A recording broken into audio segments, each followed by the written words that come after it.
आज से 10 साल के बाद क्या पता पेट्रोल की गाड़ियां हो, हाइड्रोजन की गाड़ियां हो या फिर ईवी की गाड़ियां हो। इस पे बेट लेने से अच्छा आप एक कॉमन थीम पे बेट लें कि टायर डिमांड वर्ल्ड ओवर आप जितने भी टायर मैन्युफैक्चरर्स हैं उन पे अगर आप क्वेश्चनिंग करना शुरू हो जाएंगे कि ये कितने बड़े बिजनेस बन सकते हैं, तो आपको ऐसे बिजनेस पे फोकस करना चाहिए जिनकी डिमांड कंसिस्टेंटली बढ़ती रहेगी अगर आपकी पूरी की पूरी मोबिलिटी लाइन भी अगर चेंज हो जाए। इसी में मैंने कंपनी पकड़ी है जेके टायर।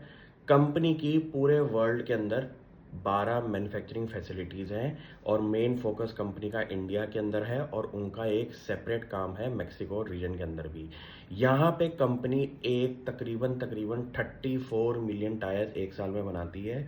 कंपनी ने एक साल के टाइम पीरियड के अंदर 500 करोड़ रुपया रेस करके अपनी बैलेंस शीट को भी बढ़िया किया है, डेट रिडक्शन करके। और सबसे बड़ी बात, कंपनी ने पूरे के पूरे फाइनेंशियल स्टेटमेंट्स अगर आप चेक करो तो वहाँ पे कुछ बढ़िया चीज़ें करने को दिखाई दी है। सबसे पहले क्या है, कंपनी ने अपनी मार्जिन प्रोफाइल को ठीक किया है और कंपनी के नेट प्रॉफिट इस साल 2x बढ़े हैं, तकरीबन तकरीबन 800 करोड़ से ऊपर का नेट प्रॉफिट है। 10-11 हज़ार करोड़ पे कंपनी की मार्केट कैप आपको दिखाई दे रही है। सबसे बड़ी बात क्या है कि रेवेन्यू ना बढ़ने की वजह से ज़्यादा नंबर पे कंपनी ने अपने ऑपरेशनली कॉस्ट इनिशिएटिव करके और एक ऐसी स्ट्रेटेजिक बेट लेके कि कंपनी के कॉस्ट ऑफ ऑपरेशंस कम हो जाएं, वहाँ पे कंपनी ने एक साल के टाइम पीरियड में काफ़ी चीज़ें करी हैं। जैसे कि पैसा रेस किया इक्विटी से और उस पैसे से जो 500 करोड़ रुपया रेस किया है उससे अपनी बैलेंस शीट को बढ़िया लेवल पे काम किया है। जैसे कि कंपनी की डेट को कम किया है और इससे और एक्स्ट्रा चीज़ें जो उन्होंने करी हैं वो करी हैं कि फोकस ऑन प्रीमियम टायर्स। यहाँ पे कंपनी के मार्जिन भी बढ़ते हुए दिखाई दिए और इंटरेस्टिंगली पूरे साल के अंदर जहाँ पे क्रूड ऑयल के प्राइजेस कम थे वहाँ पे कंपनी ने अपने प्राइजेस के अंदर रॉ मटेरियल्स के अंदर भी कॉस्ट ऑफ ऑपरेशंस कम करे।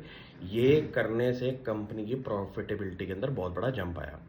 इतना करना बड़ा इंपॉर्टेंट रहता है। क्यों? क्योंकि अगर आप कॉम्पिटिटिव लैंडस्केप में काम कर रहे हैं जहाँ पे वेरियस लेवल की कंपनियां आपको दिखाई देंगी टायर मार्केट के अंदर, वहाँ पे अच्छे ऑपरेशंस कॉस्ट पे करना बहुत ज़रूरी है। इस चीज़ पे जेके टायर ने बहुत बढ़िया लेवल पे काम किया है और ऐसा आपको समझना है कि अगले 10 साल में अगर एक्सपोर्ट मार्केट की थीम को अगर पकड़ना है ऑटोमोटिव स्पेस के अंदर, तो आपको लिस्टेड स्पेस के अंदर टायर मैन्युफैक्चरर्स पे भी एक नज़र बनानी पड़ेगी। मैं आपको पहली बता रहा हूँ, ये एक ऐसा बिजनेस है जहाँ पे जितने भी चेंजेस आपके मोबिलिटी स्पेस के अंदर हो रहे हैं, सबसे लीस्ट अफेक्टेड मार्केट रहने वाली है टायर मार्केट। तो फोकस करिए इन चीज़ों पे।